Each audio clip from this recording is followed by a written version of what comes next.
one of the biggest challenges for people is everybody wants a better quality of life. Everybody wants life to be greater, but almost all of us get stuck at times where something stops us, something prevents us from doing something that we really are capable of doing. Whether it's turning around our body or shifting a relationship or turning around our finances or maybe just being happy and fulfilled at a different level, we get stuck with a belief of how we're not supposed to be, what we're not supposed to do, what people won't accept, what we're not capable of. Or maybe we get stuck in an emotional pattern of just being pissed off or frustrated or worried or sad or overwhelmed.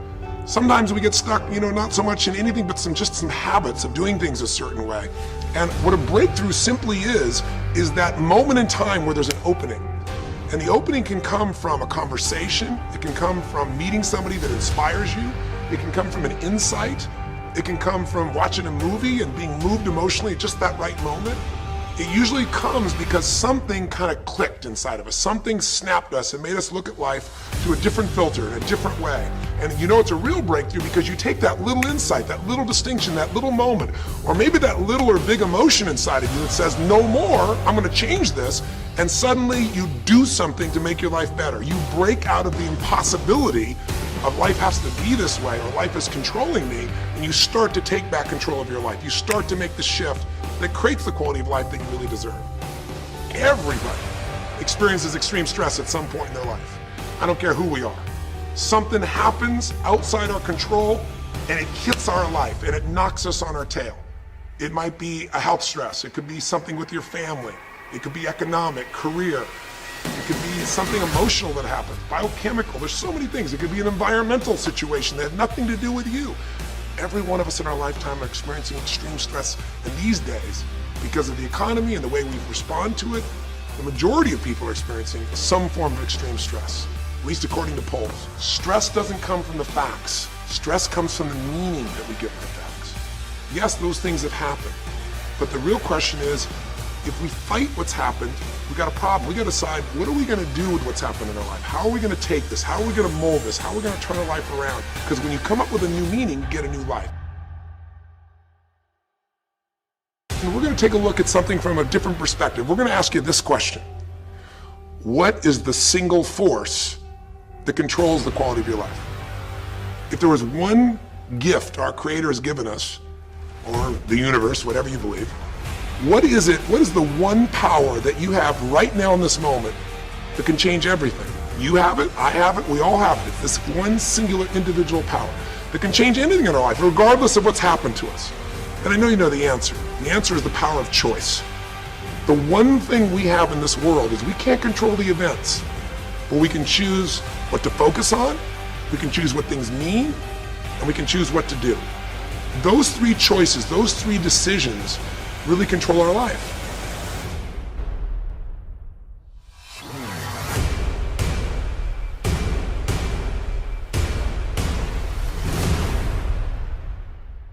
It's not so much the conditions of our life that control our destiny as much as the decisions of our life. Try for a second to think about something. Think about your life and just think about, are there a few decisions? If I were to ask you 2 decisions you've made in your life, that if you would have made a different decision, you would have had a totally different life. I mean, it may be, a life may have been better, or it may have been worse, I don't know, but you would have a different life. I'm not asking you to buy into the fact that you should have known the answers. I just want you to see the power of a decision. How is your life better today because of a decision you made years ago, not just negative ones? Think about it. Sometimes a little decision changes your whole life. Like you decide one day to go to a certain school, and you go to that school, or to go eat someplace, and you bump into the person that becomes the love of your life. Or you meet someone, and you decide as a result of that you're going to become a photographer, or a software engineer, or a business person, or a doctor, a dentist, whatever. They impacted you, but you made the decision, that's what I really want. That's what my life's going to be about. And that decision has affected so much of your life. What you do, how you live your life, how you spend your time, what you earn or don't earn, who you attract into your life, beliefs you have, all come from some of these little decisions. What you decide to eat from your dinner plate each night certainly determines your physical destiny, right? We all know that, at least to a certain extent. I know there's a certain amount that's genetics, but I'm talking about the stuff you and I can control. So decisions equal destiny.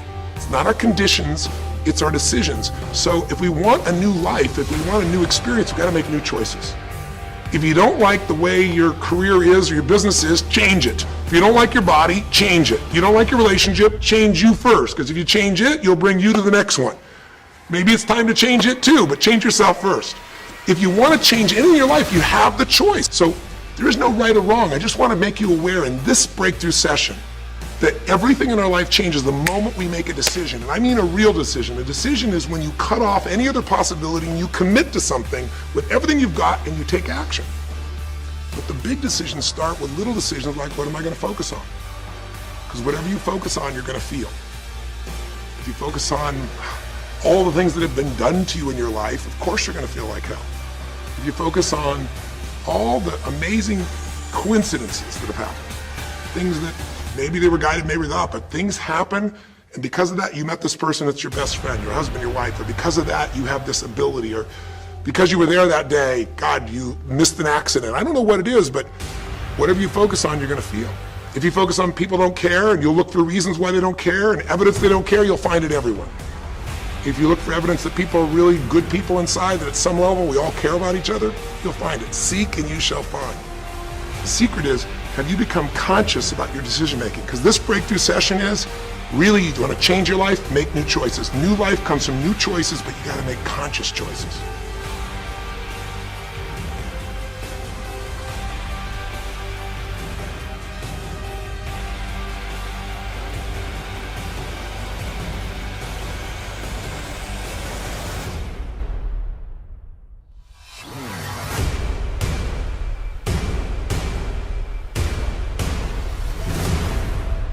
When you make decisions about what to focus on and what things mean and what to do, and you're unconscious, you get pretty terrible results usually. Now, we've all done this. I do it still. We all do. But if you want to change your results, you got to become more conscious in your decision making. So think about it. What you focus on, you will feel, whether it's true or not. You focus on how people don't care, you're going to feel they don't care. Second decision you make is, what do things mean? So you focus on something someone does and you come up with a meaning, and the meaning is, no one loves me. The meaning is they're trying to take advantage of me. Depending on what meaning you come up with, and you get to choose the meaning of anything. For some people, they say, this situation happened with the economy, and what that means is, I'm going broke. Somebody else said, the situation happened with the economy, guess what? That means I'm gonna work harder, I'm gonna be more creative, it changed everything. Everybody else is gonna quit, so we're gonna dominate the marketplace. For people to do it. Is this the end right now, or is it the beginning? See, whether it's the end or beginning is your choice. You get to decide, because once you make up a meaning, it's true. If you think that this is the end of a relationship, are you going to treat people the same way as if you think it's the beginning of a relationship? No way. In fact, I tell people, if you want to have a great relationship, think about this.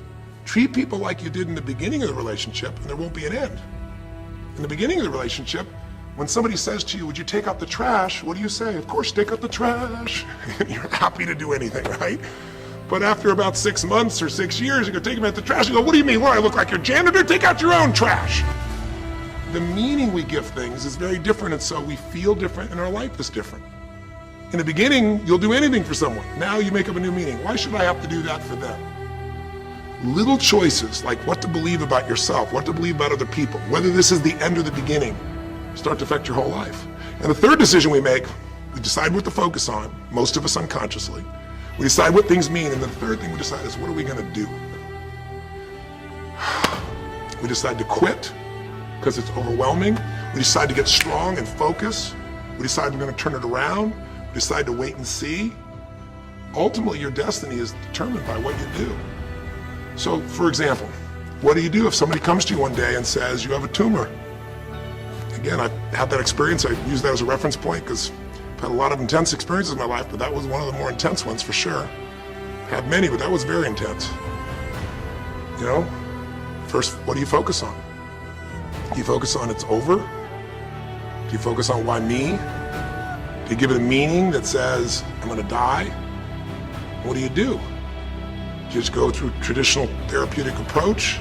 Do you put yourself in the hands of someone else? Do you evaluate this?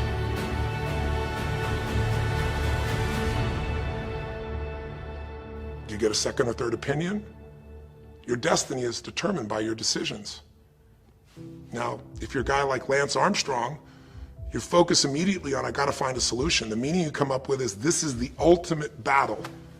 And what you decide to do is you're gonna exhaust every possibility. Now, that doesn't guarantee you're gonna succeed, but it's interesting. When you have that kind of a mindset, it shifts you. And Lance Armstrong, I mean, he was told things like, look, you got tumors here in your brain, you got them in your lungs, right? You got, obviously, in testicles, and you ride a bike for a living. That's pretty tough.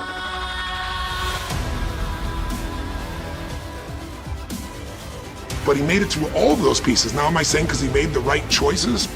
I can't tell you that. There's certainly some grace in everything. I think in life, there's three things. There's our ability to choose what we're focused on, or to commit, to get a result, to put all our intention and focus into something. There's our ability to do the right things, to have the right strategy, to execute. And then there's some grace. There's what some people call luck, some people call grace. There's, if you do the right things over and over again and with total focus, sometimes, you get good fortune that comes your way. And you tend to have more good fortune when you're totally focused and decisive and you take lots of action than if you kind of just sit around and accept things like you don't have a future. But the point of the matter is, this guy turned it around. What was he like after he got through this problem? After he had his breakthrough, after he faced cancer, racing against some other guy seemed like nothing by comparison. You're not much of a competitor. I faced death. And he goes on to win Tour de France after Tour de France after Tour de France, breaking every record anyone could ever imagine. What do you do decades ago, half a century ago almost now, and someone says to you, go to the back of the bus, and you're African American? One woman just decided, you know what, you can't take my dignity from me.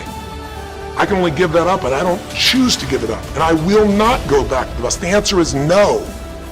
And Rosa Parks changed an entire society. Because that day she chose to focus on something else. She gave it a different meaning. This is not a command. You do not have control over me. And she decided to fight.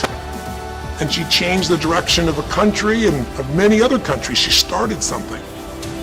We forget that you don't have to be famous to have the ability to change at least your own personal history, to change the direction we go in our life. We have the power to choose, even if you haven't before. You can finally say, no more, I won't put up with that, within myself or from anybody else. And here's what I'm going to do differently. That's where the breakthroughs really start to happen. Now the question is, why do some people stand their ground and make something change versus other people just kind of accept things? Why do some people make bold decisions and other people make decisions that are based on trying to hang on to what they've got?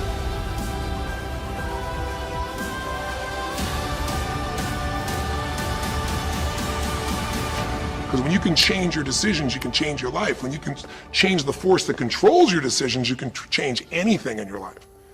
At some level, we have certain beliefs and values. But if I was going to make it simple, I'd say there's two things that determine your choices. The first thing is the state of mind and emotion you're in at that moment. Think about it. Have you ever snapped at somebody and had nothing to do with them? It was just the state you're in, right? You were frustrated, you were pissed off about something, and in that state of mind, whatever they said got interpreted through that state, and you made up a meaning like they were an irritant or they were interrupting you, and they weren't. You probably felt bad afterwards. When we get in the wrong state, we make the wrong decisions. When you get in a strong, empowering state, you'll make a better decision. Learning how to direct your state is a big part of what my work is with people, and it's a big part of what I do in my seminars. But the other thing that affects your decisions would be what I would call your story or your blueprint. We all have kind of a story about how our life is supposed to be. It comes from a set of life experiences, interpretations. Some people think life is all about getting theirs. Some people think life is about growing and contributing. Some people think life is about making judgments. Some people think life is about saving other people's lives. Some people think life is about being successful. Some people think God is the basis of everything, and the way to know God is to go through life in a very specific way with a set of rules, and they follow it. And that's what they believe. Whatever your story is, whatever your blueprint is just another way of saying whatever you believe is how your life is supposed to be, at some level, we either follow that blueprint or we fight it.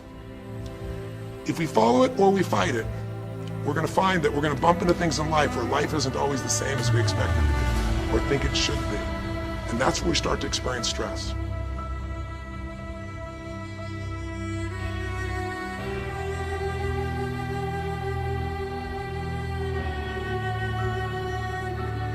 I really believe life is the dance between what you desire most and fear most. That's where you find where we live our life. The dance between what you want most and what you fear most. That's where all that energy is in life. So, what does she want?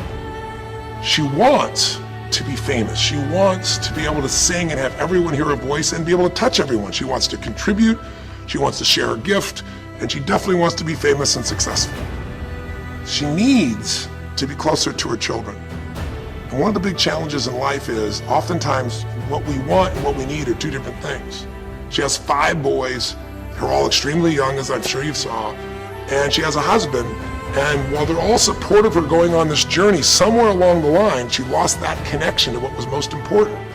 Now, is she a bad person to make bad decisions? No, good people make bad decisions when they get in lousy states, when our ego gets involved, or when we start believing our story. And here was the story she had. Being a mom's important, but the bigger gift God gave me is my singing voice.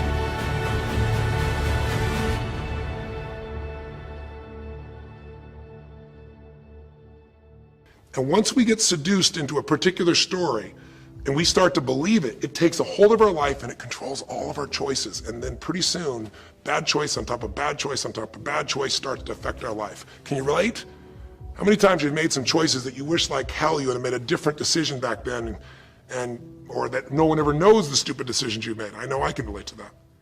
So what I want to talk to you about today for this brief little session is how to break through a crisis. Crises happen, whatever type of crises you go through in your life, and I know you've had many, when we make some choices unconsciously and we get consequences. And we make them unconsciously because we're trying to get what we want. We don't really know what we value most. We don't know what we need. And we find ourselves waking up one day and going, why is my life this way? It's kind of like life is always calling to us to constantly grow and improve. You know, if you're going to look at what's going to make life work, it's really simple. What makes people happy is progress.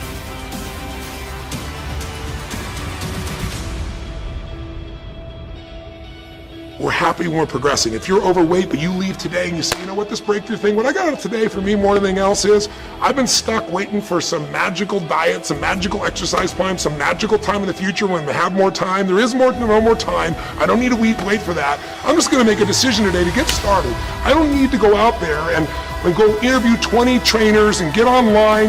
I don't need somebody to give me a perfect plan. I need just to pick up my shoes and start walking. I need to just get somebody behind me who just goes, run! I don't need to wait for perfection. I'm gonna do something right now. I choose to get fit, I choose to walk, I choose to run, I choose to go join a club. I'm doing it now. A breakthrough happens the moment you make a new choice.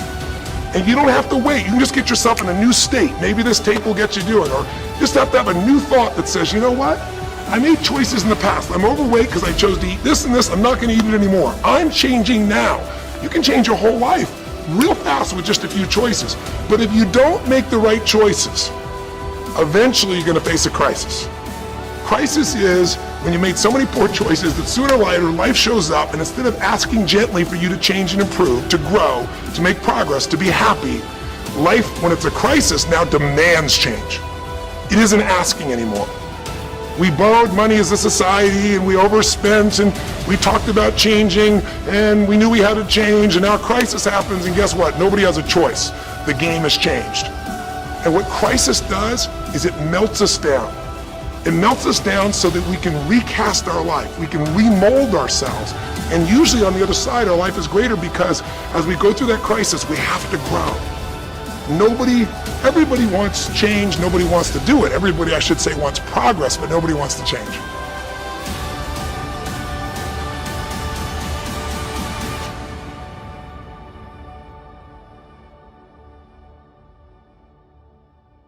Everybody wants their life better, but nobody wants to do the push-ups, the running, have the economic or emotional discipline to make it happen. But if you're watching this right now and you're still with me, some part of you wants more. And I'm saying to you, choose it. And the way you're going to choose it is really simple. If you're in that crisis, what keeps you in the crisis is probably because you're being reinforced. Most people, they overeat, or they smoke, or they drink, or they yell at people. They keep doing it because they're rewarded. Whatever gets rewarded gets reinforced. Whatever habit or behavior is reinforced becomes a habit, and then pretty soon Do it long enough, it becomes part of your personality, and pretty soon you think it's who you are, and you just keep living that way. I mean, it's easy to see this in other people, right? It's easy to see how messed up they are and how easy they could if they just make some new choices. All you gotta do is turn on the television, some news program, some entertainment program, and you'll hear detailed descriptions about some person who is very powerful celebrity who is doing some stupid thing. Why do we see all this stuff on television? Why do we hear about every person you can imagine, from Lindsay Lohan to Britney Spears to all the way back to the old days it was Elvis or Michael Jackson or whoever it is that's in the news today in this stage of life in your country as you're watching this? It's because we want to see other people who make bad decisions so we can feel better about our own. But the reason those people don't change, Lindsay Lohan, she's got another DUI, she's putting herself at risk, she's putting other people where she could kill someone. She goes to jail, it's supposed to be 90 days. But here's the consequence, it goes to 2 weeks. And before she even gets out of the jail, she makes a deal for an interview and gets paid $1 million when she gets out for the interview. What do you think the chances of her changing when her bad behavior gets her $1 million, and I don't know if she even makes that for that much time of acting at this stage? What do you think the chances are when people around her say it's not your fault, it's not fair, they treat you unfairly? As long as we have the decision that we're not responsible, it's not our fault, we can't change anything, we have no power. So, I don't know if by the time you watch this if Lindsay will change, but if she did, it'll be because the enablers are gone, she's taken responsibility, and she's found something she values more than attention and money for bad behavior. Now it's easy to look at that with her, but what about you and I? Where are you and I addicted to our problems? Where are you and I reinforced? So many people, when they have a big problem, listen, if things are going well, you say, oh, it's going so great. Your friends go, well, that's great. And after a while, they go, well, easy for you. But if you got a problem, people go, hey, I understand, and they connect with you.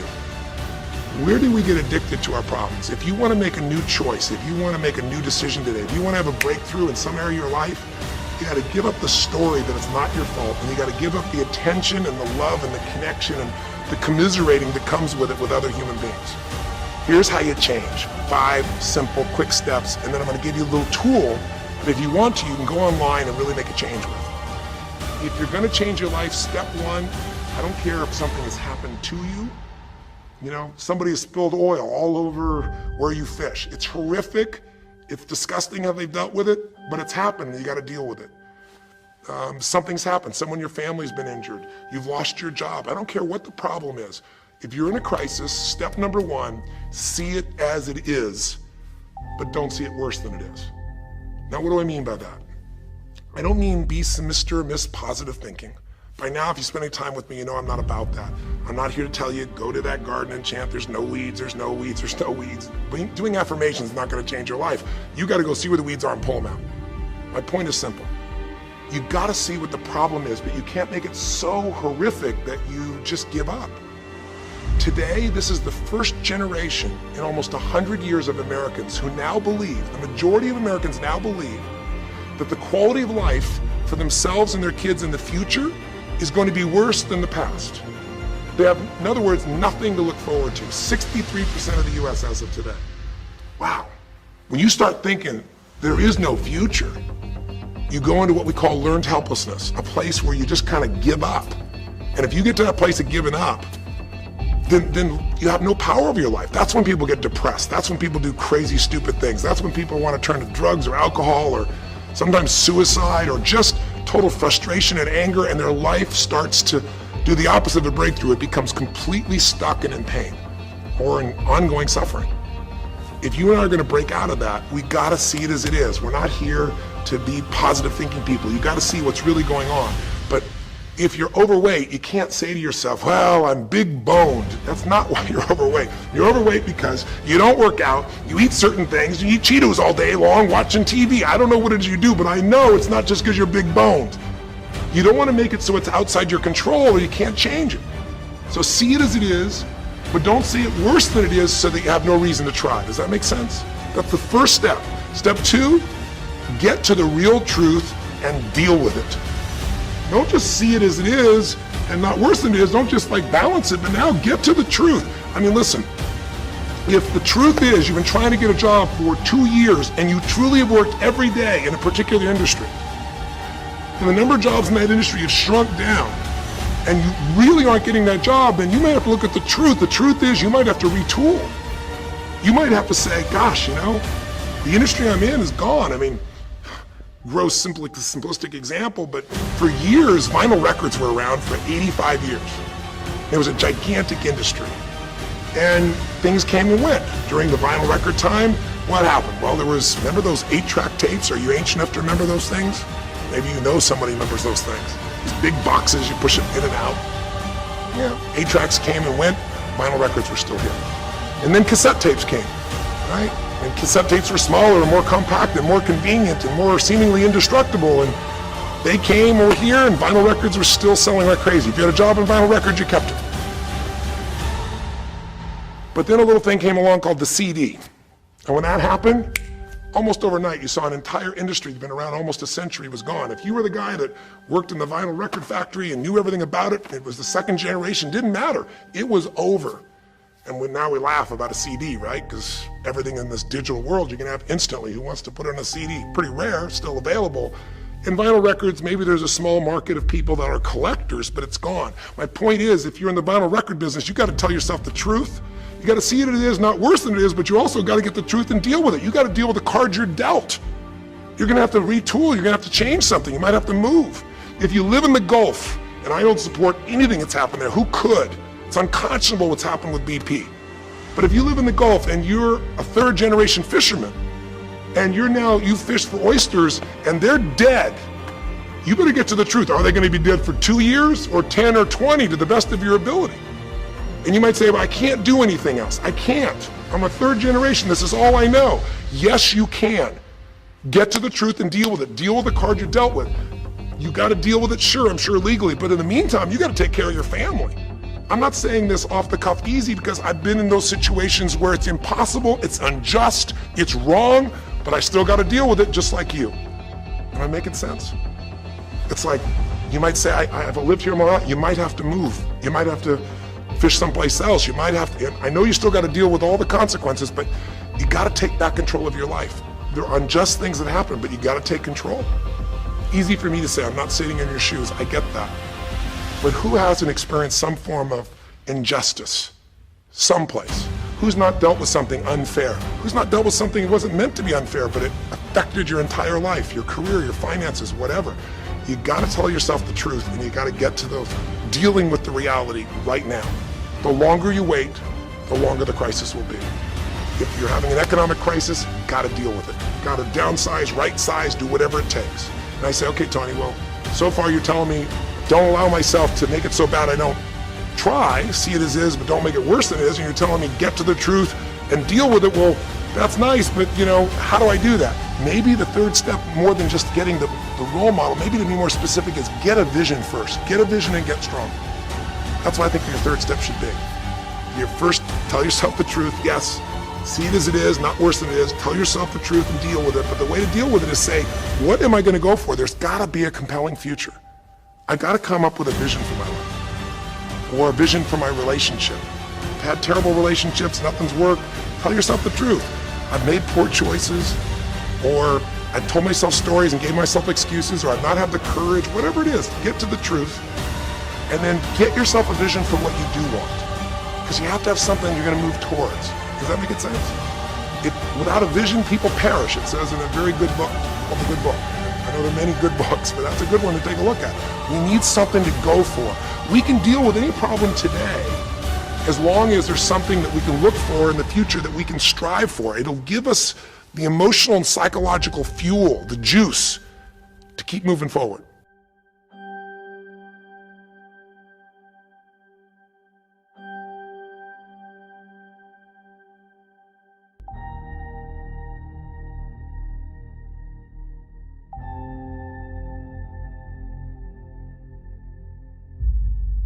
So you got to come up with a vision, and a way to do that, we'll call that step 4.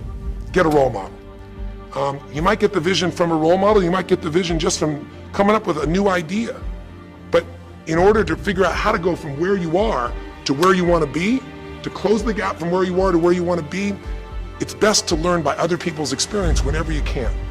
So get a role model, get their strategy, and go to work. Get into action. So I'll give you an example.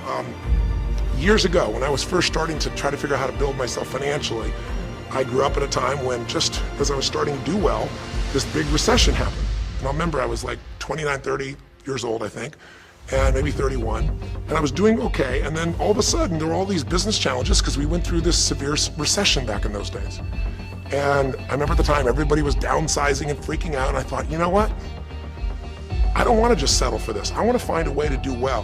Who's done well in really tough times? And so I started doing my homework. And in those days, you didn't go out and use the internet the way you do today. You couldn't access all that information. We actually went to libraries and did research in traditional ways. I'm ancient enough to remember those days. And I started hearing about this man named Sir John Templeton. Very famous man. He's a man who became a multi-billionaire as an investor. He started with nothing. But what was interesting is when I started to find out about his story, because here's a guy that when he's a young man, he's called Sir John Templeton now. He was actually an American originally, and he wasn't Sir. He came from a very poor family, and he just decided that in his life, he wanted to not only do well financially, he wanted to do so well he could help other people at any level that he wanted.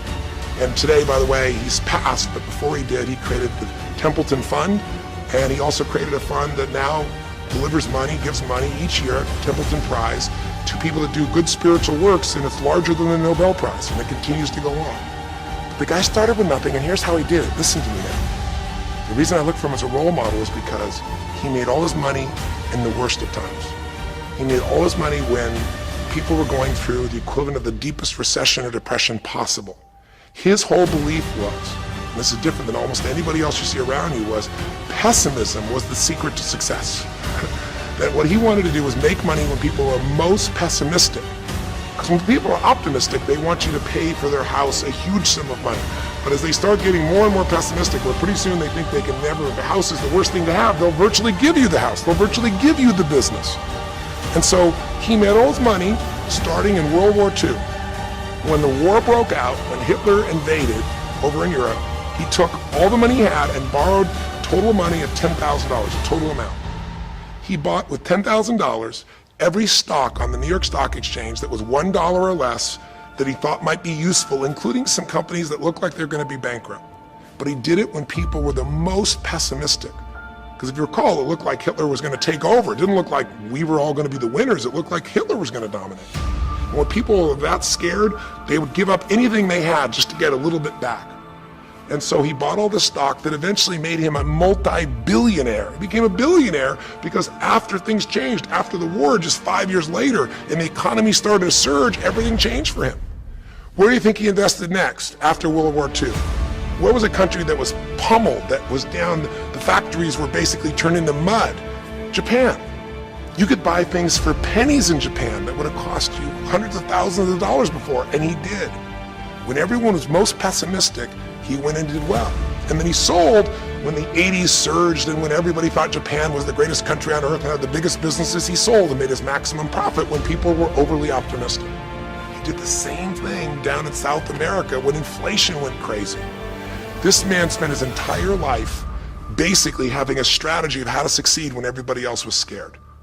I tell you that because he's a role model. What he did, how he did it, it's all in writing, it's crystal clear. You could do the same. But you won't be able to do it when you're telling yourself the sky is falling and it's over. When you see it worse than it is, you'll just give up. You won't do it if you don't tell yourself the truth is, you know what, this system isn't working. I got to do something. I got to change my finances. I got to change my job. I got to reach. If you don't tell yourself the truth and deal with the truth, the real truth, nothing's going to happen. You won't ever even think about a guy like John Templeton if you don't have a vision that says, I don't care how the environment is, I'm going to find a way to do well. And you won't do well unless you get a strategy based on a role model who's really done it. My whole thing is this: if anybody has something you want, they aren't lucky. They did something. If you model them, if you take similar steps, you can produce a similar result. Make sense? And finally, the fifth step, look, if you're in a situation where you see it as is, but not worse than it is, if you've told yourself the truth and you dealt the cards you're dealt with and just decided you're going to change it and you're willing to do what's necessary, if you put yourself in a place where you got a new vision and you gotten yourself strong, if you got a role model and you got some strategy and you got yourself into action, step 5 is give much more than you expect to receive. Simple as that sounds, if you find a way to meet people's needs in business, in an intimate relationship, meeting your kids' needs, anybody's needs, the whole game changes.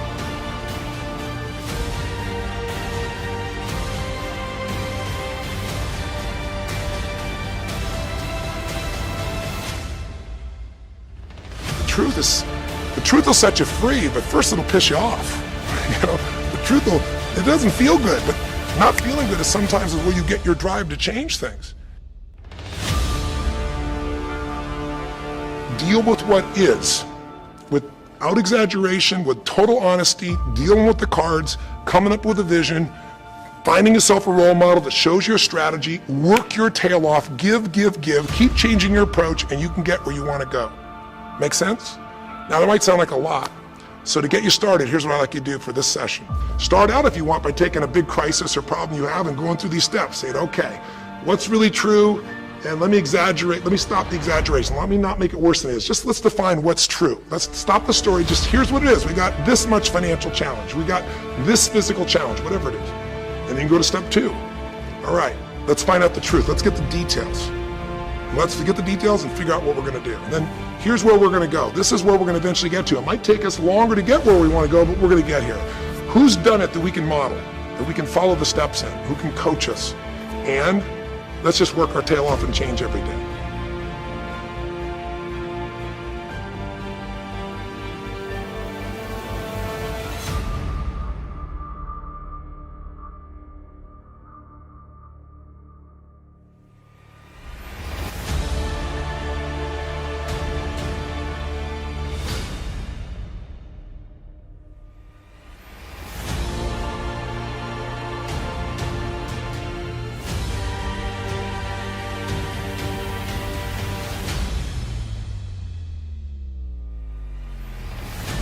But to give you a quick jump, sometimes when you're in the middle of crisis or crises, multiple crises, lots of things going on simultaneously, it feels a bit overwhelming. So, and you might not know a role model. And I'd say, Tony, I don't know who. Well, not hard on the internet these days to find role models or come to an event. I can promise you we can show you plenty of role models. This is what I do for a living. But what you can do right away is you can model yourself. Think about it. Almost everyone alive has been through more than one tough time, crisis or multi-crises, where you're having a problem financially and you're having a problem with your family and you're having a health problem all simultaneously. Those are the intense ones, right? But if you're standing still today, most of us have found a way to get through it. And if you don't, you know someone who went through a tough time, a grandmother, an aunt, an uncle, somebody. The greatest way to make that change happen, when you break out of it, you break through, you break out of a problem, you break out of a crisis, is model yourself.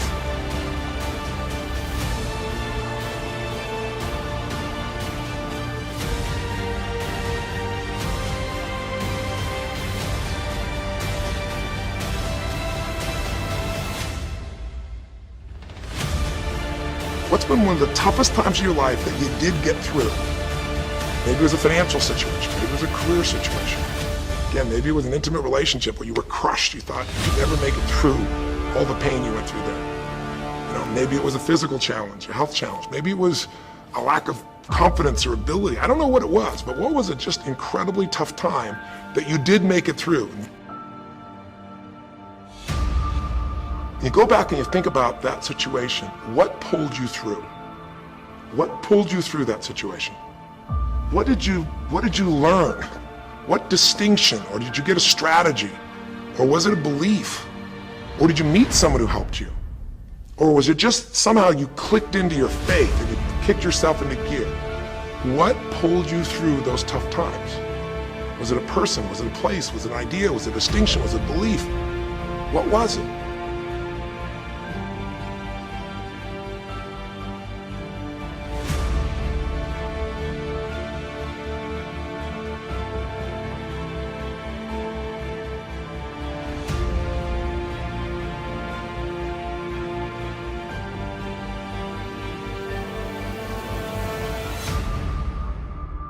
What did you do to go from where you were to where you are today? What did you do to get over that situation? What did you do to get through that situation? What did you do to turn it around? What action did you take? Who did you go learn from? What skill did you go get? What did you physically do? Kind of give us the description of what you did, because we all want to know. Because you can provide us a pathway You may have been through a crisis that someone else is going through right now, and they can learn from you. They can learn the shortcut.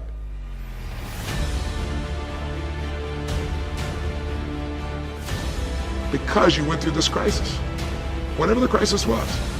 How are you stronger? Or are you more compassionate because you felt that suffering? You don't want anybody else to feel it. Or are you more hopeful because you know you made it through that so you can make it through other things?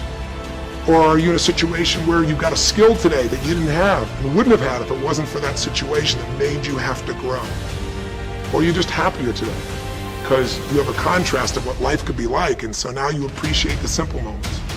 How are you better mentally, emotionally, physically, financially, or spiritually today because you went through the crisis? Even though you wouldn't want to go through it again, you don't want anybody else to go through it, how did it actually serve you in the end?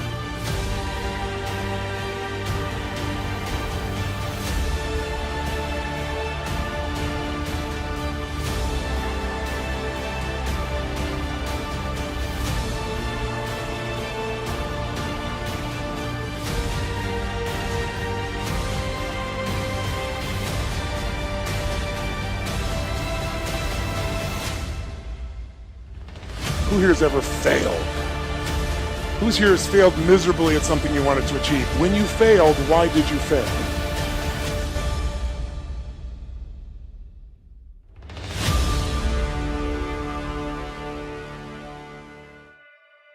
I failed because, okay, good, I didn't have enough money.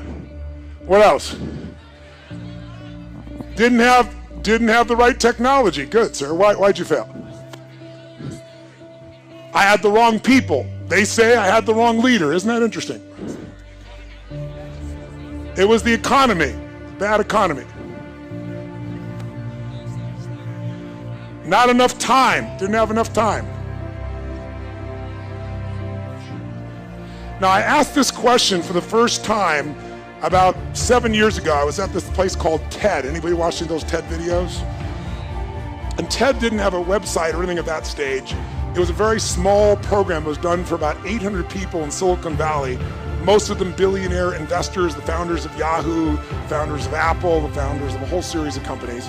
And I was brought in, and they say you got 18 minutes, which my shortest seminar is 4 fucking days. So I'm like, you gotta be kidding me. And then before they introduced me, the guy who was introducing me wasn't the guy who invited me, and he was an English guy. We're good friends today. But back then he didn't know who I was. He thought I was a motivator. So he got up and he said, first thing he said to me before I went out there, goes, nice to meet you.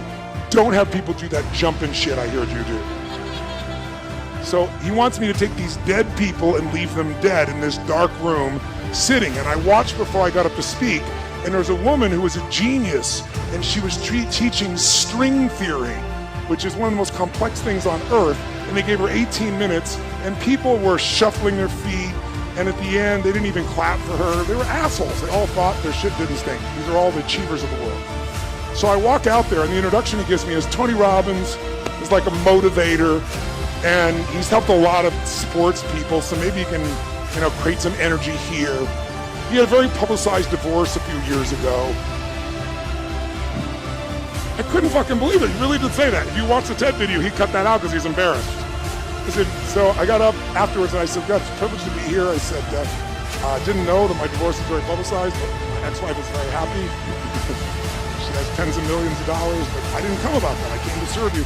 And then I was trying to figure out how to engage this room, so I asked them a question I just asked you. I said, who here has ever failed? And no one raised their hand in the whole fucking room. So I paused and I said, I know you're out there. I can hear your hearts beating.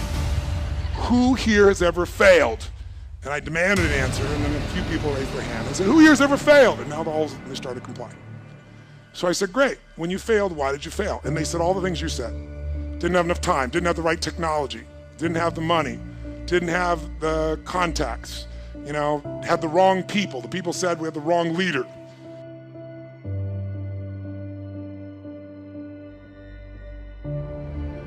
Because let's just do this logically. Everything you people have told me, I didn't have the technology, I didn't have the right contacts, I didn't have the time, I didn't have money. Everything you've told me, I didn't have enough Supreme Court justices. Those are resources. And so you're telling me I failed because I didn't have the resources. And I'm here to tell you what you already know. Resources are never the problem. It's a lack of resourcefulness is why you failed. Because the ultimate resources are emotional states. If you're creative enough, can you find the answer? Yes or no? If you're determined enough, can you find the breakthrough? Yes or no? If you're passionate, loving enough, can you get someone to help you? Yes or no? If there's no way that you're committed, can you find the money even if you don't have it? Yes or no? So I said creativity, decisiveness, passion, honesty, sincerity, love. These are the ultimate human resources.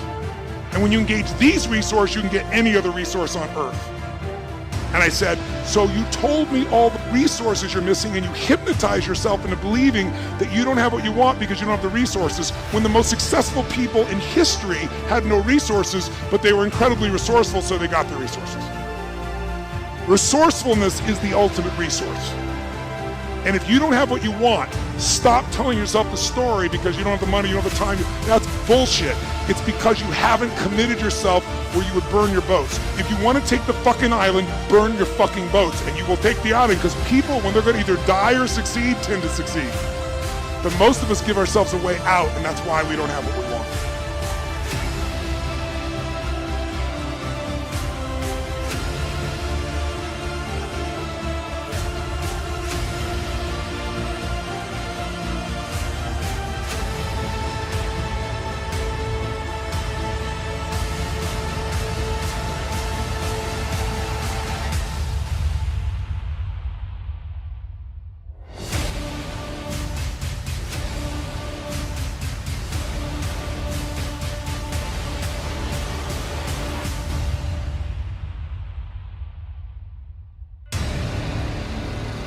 So if you and I really want to know what's going to take to get your dream and make it real, it's to stop all the things you told yourself that aren't. And I'm here to tell you what I said at the top of our discussion.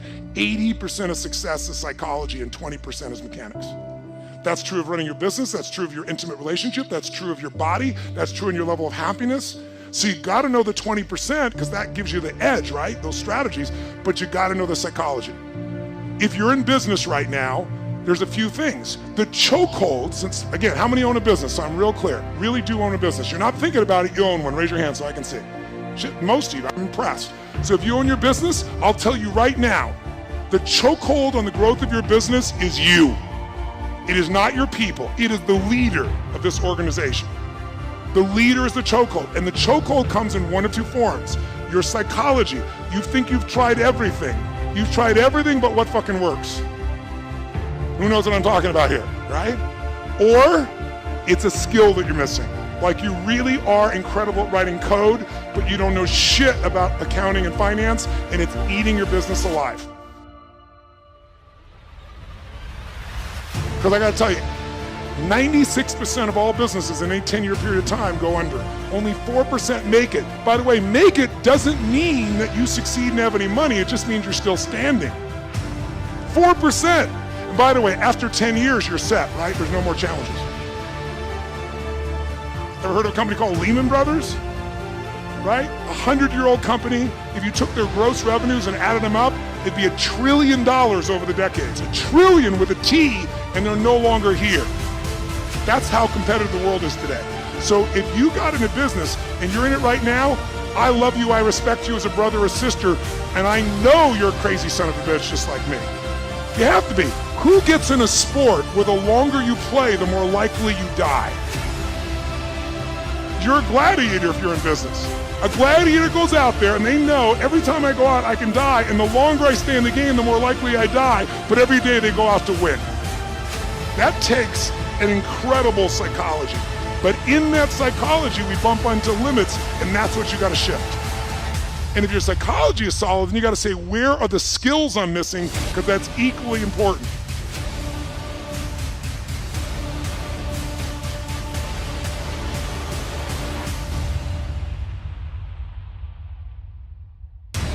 I created a brand, and that's why I have the privilege to serve you. But that brand came because I realized early in my career, I could have the best ideas in the world, but they're gonna die on my lips unless I can market them, unless I can build a brand. It is the most important thing today because the world is made up of commodities. The world is so competitive. If you're a commodity, if you're a race for the lowest price, you will be out of business within 10 years, probably more like 2 to 5. You have to have something that separates you from everybody else on earth, and until you find out that something, you will be stressed and you will be struggling. But everybody has it, or anybody can create it. That's my expertise. My companies, I started with zero. We do more than 5 billion with a B per year, my companies. I had a mission, but I realized I have to master business or that mission is gonna die. And you gotta get that too. Because otherwise you're gonna be one of the many who work your ass off and not have what you deserve. So this is an area that deserves mastery, not dabbling. And probably most of you in this room work your ass off in your business, and you're so working in the business, you're not working on the business. I know you know the difference. And if you do, you're not getting distinctions that are cutting edge. One right strategy can save you 10 years, but you gotta go get it. You can't just keep doing what you're doing and then pumping yourself back up. So you gotta get the skills. Marketing is one of those skills. Selecting the right people is everything. So knowing how to pick the right people, knowing how to train those people, knowing what you're gonna do in sales, knowing what you're gonna do in marketing, knowing what you're gonna do in the financial side of your business is everything. You have to master these things. You can't hope and expect your business to be there.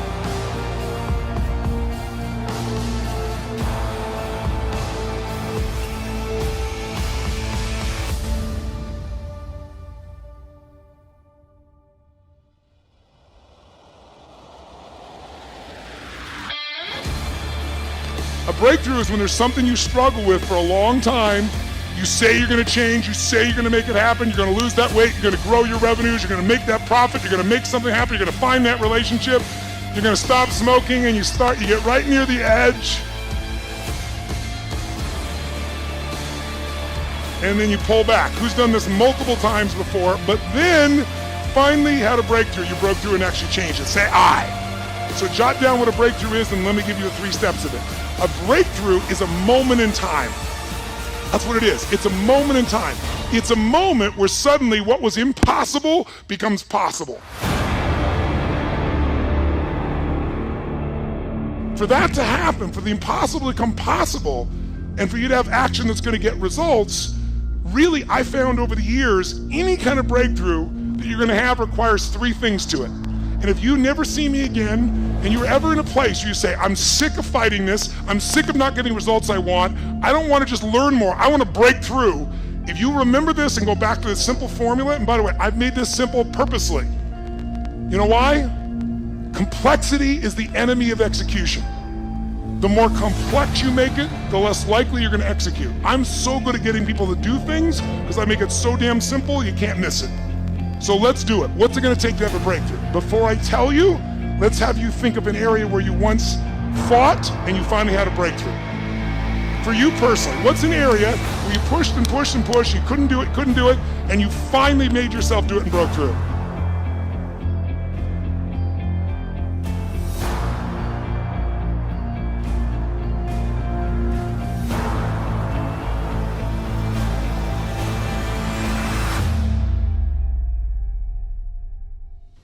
A man once said, you tell a lie big enough, loud enough, and long enough, sooner or later people will believe you. Who said that? Hitler. And most of us are Hitler in our own minds. We convince ourselves of challenges. So when a person says, well, you know, I've tried, someone who hasn't lost weight, they'll say, I've tried, come on, what do they say? I tried everything. Bullshit. If you tried everything, you'd be fit and strong. Well, I've tried thousands of ways. Thousands? Name them. Well, I've tried hundreds, name them. Well, I've tried dozens, name them. Well, I did do these 2 stupid things that don't work over and over again. Mine was, I'm big boned. I am big boned, but I was 38 pounds heavier with the same bones. So we often say things that are true to back things up. They are true, you're big boned, but that is not why you're fat, right? So the story keeps us from it. If you don't have the relationship you want, what's the story? All the good ones are gone, and they're gay and I'm not. Or they're not gay and I am. There's a story. The story is there. In fact, write this down. The only thing keeping you from getting what you want, the only thing keeping you from getting what you want is the story you keep telling yourself about why you don't have it. The only thing keeping you from getting what you really want is the story you keep telling yourself about why you don't have it yet. Here's what I say. Divorce your story and marry the truth. Divorce your story and marry the truth. And don't make it one of those divorces where you revisit with your old past belief system again. Divorce it, cut it off, and marry the truth. The truth will set you what? But you got to develop the empowering story, because without that, now some of you think an empowering story is the one that allows you to keep going at what doesn't work. I'm not talking about a story where you cover your ass and explain that you're still going to achieve what you want someday in the future, because no one can argue with that because the future's not here, but really you're not doing anything to change significant. Who knows what I'm talking about here? Say I. So you've got to find a story that's going to empower you to act, a story that's going to get you to find the breakthrough, because otherwise, with a lousy story, you'll never find the strategy, or you'll come up with a reason why it's too expensive, you can't get there, you can't access it, or you'll even get the strategy and then half-assed apply it just so you can reward your story that says it doesn't work because I tried it. If you want to know the difference in people's lives, it all comes down to what are the things that are must for you versus shoulds. So let me tell you this. We said to have an extraordinary life, you got to have an extraordinary psychology, right? Extraordinary psychology means you got to live in an extraordinary state. To be in an extraordinary state, you got to condition your nervous system, your body, your physiology and focus to be at their best. Do you agree with this? Yes or no? Then to do that, though, you can do that. Why doesn't everybody? Not because you can't. We all have the ability. It's because of our standards.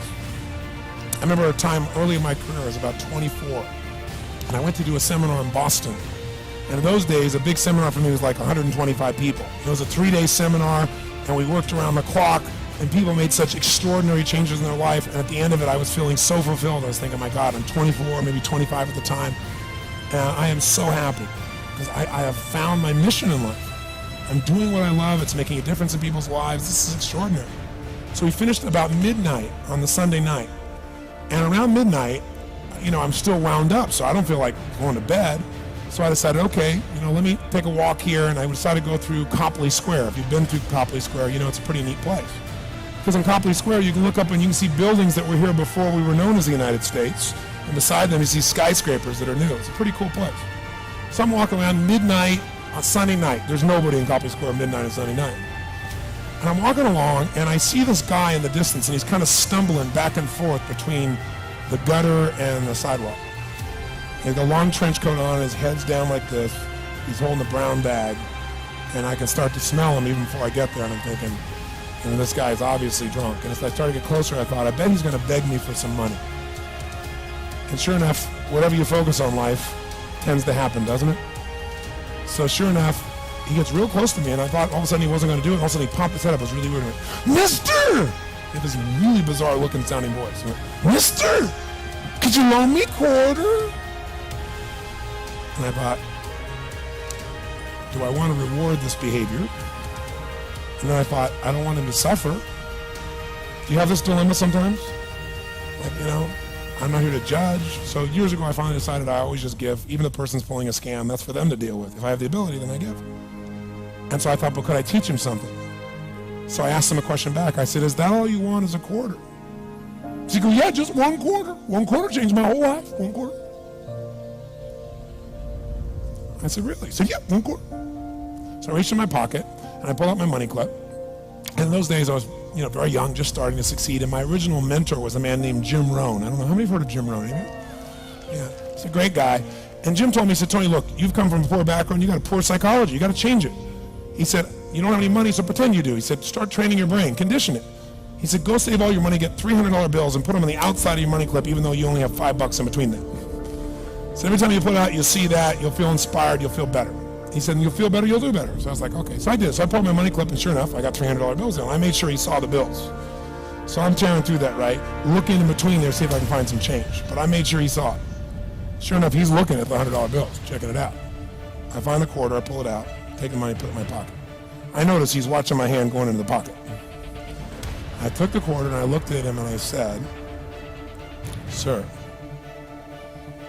life will pay any price you ask of it. And I gave him the quarter. And then something really interesting happened. He took the quarter. He looked at the quarter. He looked at me. He looked at my pocket. He looked back at the quarter, looked at me, looked at my pocket, looked at me again, looked at the quarter, looked at my pocket, looked back at me and said, you're weird. And then he shuffled on off like this, right? And I thought to myself, wow, what's the difference between him and me? I mean, I was 24, 25 at the time, doing what I love most, have my mission in life, and he's in his early 60s, drunk on the street begging for quarters. What's the difference? And I thought, well, maybe God's blessed me because I'm such a good person. I thought, oh, he's such a bad person, that's such bull. And I thought, wow, maybe the answer to that question is what I just told him. Life will pay whatever price you ask of it. But you know what's interesting? You got to ask intelligently. In the Bible it says, ask and you shall what? Pretty good formula. You got to look into it. But you know what? It says, ask and you shall receive, but I'm sure it meant ask intelligently. I'm sure that's what God meant. I'm sure he didn't mean bitch and you will receive. Whine and you will receive. I don't think that was the instruction. Now, if you're going to ask intelligently, there might be 5 elements of that. Number 1, you'd have to ask specifically, wouldn't you? You wouldn't ask in a general way. People do all the time. They go, I want more money. Fine, here's $1. Get out of here. Very often, you're getting what you're asking for. You're just not aware of how general you're asking. Clarity is power. The more clear you are about exactly what it is you want, the more your brain knows how to get there. Your brain is a servo mechanism. It's like a bomb. Those bombs, those missiles, they have a servo mechanism. So if the target moves, it knows what the target is, it follows it. Your brain, when you condition it, knows exactly what to go for, and it'll find a way to get there.